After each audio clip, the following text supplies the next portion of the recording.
Vamos resolver um exercício aqui. Para quem tem um livro, é o livro do segundo ano, na página 39. Um exercício comentado. E aí vamos explorar ele aqui e explicar um pouco mais. O exercício ele fala assim, em resumo, ele fala assim. Uma garrafa térmica contém água a 60 graus Celsius. Tá certo? O conjunto garrafa térmica mais água possui capacidade térmica igual a 80 cal por grau Celsius. O sistema é colocado numa mesa e após algum tempo a temperatura diminui para 55 graus Celsius. A pergunta é, qual é a perda de energia que foi ocasionada aí para o ambiente? Bom, bora lá. Eu fiz um desenho aqui para a gente entender melhor. Imaginemos que isso seja uma garrafa térmica com água. E segundo o texto, bora extrair aqui os detalhes. Tá certo? Essa garrafa térmica ela chegou, ou seja, ela chegou com uma temperatura de início, TI, temperatura inicial, com 60 graus Celsius. Ela ficou aqui na mesa durante algum tempo e essa temperatura caiu, ou seja, foi com uma temperatura final de 55 graus Celsius. O que acontece, né? A água esfriou, tá certo? Houve uma perda de energia, ou seja, o calor que estava acumulado aqui, isso que fique bem claro, que estava acumulado aqui na água, ele saiu, ó. Uma parte dele saiu, a energia saiu para o ambiente. Para onde? Para o ambiente. Por isso que esfriou, tá certo? E isso explica por que a temperatura diminuiu, tá ok? O exercício fala que o conjunto, que conjunto é esse? A garrafa com a água é um conjunto térmico, ele possui uma capacidade, Czão, de 80 cal por grau Celsius, tá certo? Aí o exercício pergunta, qual é a energia perdida, né? Qual é a perda de energia? Essa energia é o calor que a gente já viu. Lembrando que o calor específico da água é 1 cal por grama, né? Grau Celsius. Não sei se isso aqui vai ser necessário, mas só para a gente lembrar. Bom, o que a gente tem aqui? Nós temos capacidade térmica, nós temos Q para procurar, né? Nós temos a variação de temperatura. Vamos lá calcular qual foi a variação de temperatura. ΔT é a temperatura final menos temperatura inicial. Então, a variação de temperatura ΔT é o final, é 55, menos o inicial é 60. Ora, 55 menos 60 vai ser negativo 5 graus Celsius. Por que o negativo 5? Se a variação for negativa, quer dizer que não houve um aquecimento, houve um resfriamento. Houve um resfriamento. O exercício quer saber qual é o calor que foi perdido. Ora, isso aqui é muito simples, né? Lembra, capacidade térmica é entendido como a divisão entre o calor e a variação de temperatura. Aqui é simples, ó. Qual foi a capacidade térmica Czão que o exercício deu? 80. Então tu bota aqui 80. Igual. Qual foi o calor que? Tu não sabe, ó. Tá desconhecido, interrogação, repete que. E qual foi o ΔT? A variação negativo 5. Lembrando que aqui embaixo do 8 tem 1, invisivelmente. Uma vezes Q vai dar Q. E negativo 5 vezes 80, isso aqui vai dar negativo 400. 400 o que? Caloria. Professor, negativo 400. Por que o negativo?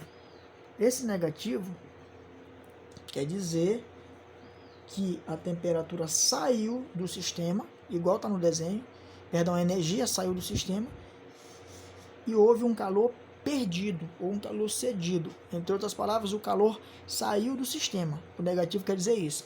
Foi um calor perdido. Se fosse um calor recebido, né, seria positivo. Portanto, esse sistema ele perdeu 400 calorias de energia para o ambiente. Essa é a resposta.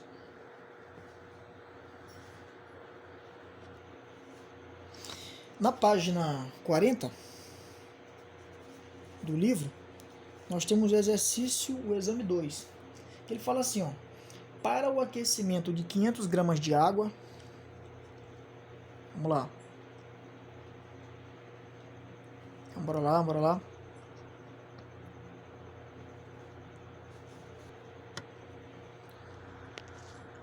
Bora lá, para o aquecimento de 500 gramas de água. Então, bora desenhar aqui para a gente enxergar isso, né? 500 gramas de água. Ficou desfocado. Vou colocar bem aqui, agora sim. Imagine que aqui tem um recipiente com 500 gramas de água.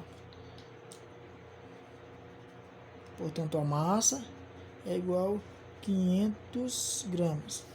Estamos falando da água, né? H2O. Então, com certeza a gente vai ter aí o calor específico da água, que é 1 cal por grama grau Celsius. Isso aqui o exercício sempre vai te dar. Nós temos aqui 500 gramas de água. A gente quer que esse aquecimento ele aconteça de 20 graus Celsius até 100 graus Celsius. Portanto, tá na cara de que nós temos uma temperatura de início 20 graus Celsius.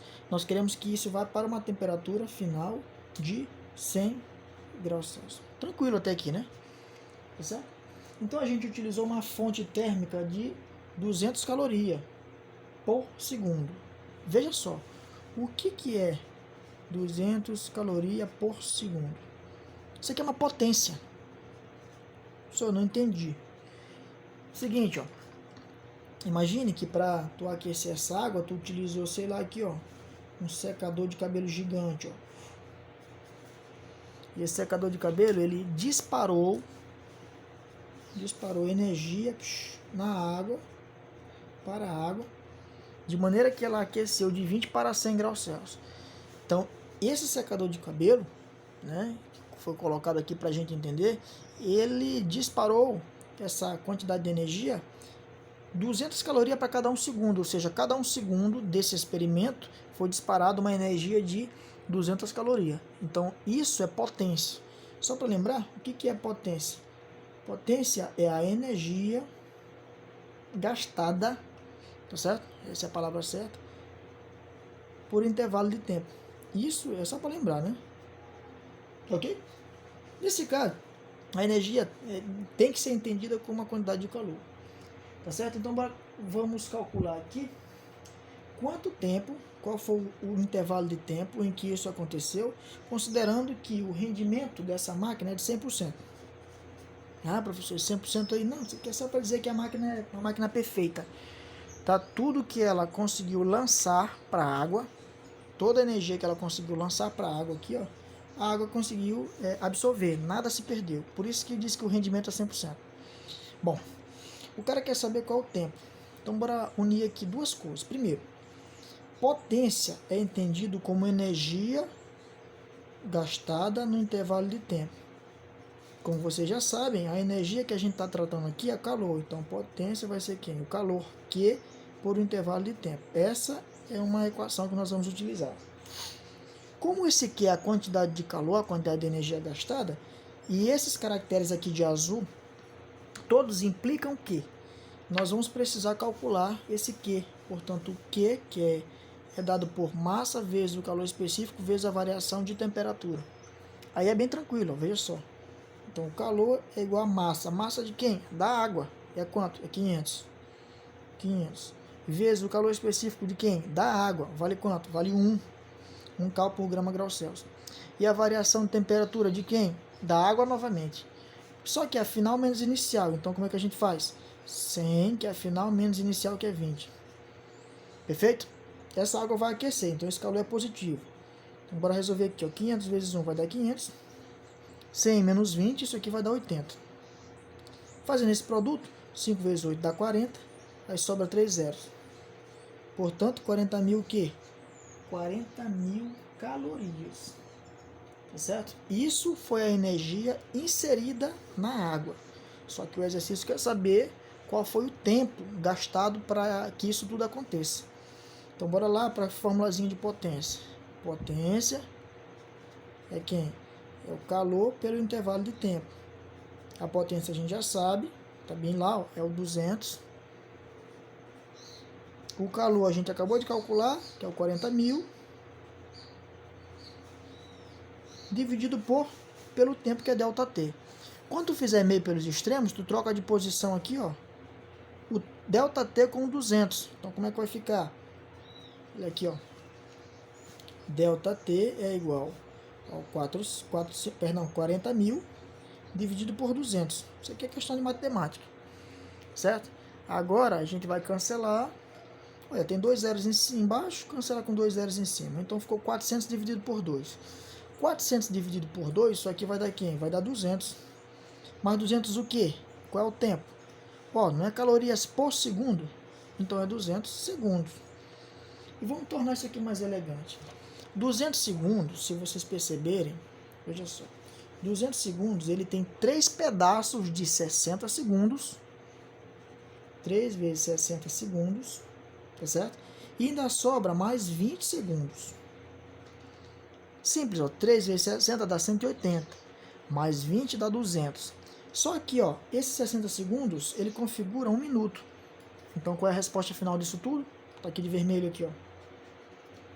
O tempo, ΔT, ele é 3 minutos e 20 segundos. Eu vou escrever assim para ficar mais fácil, tá certo? Essa é a resposta para o tempo executado nesse experimento, beleza? Até a próxima.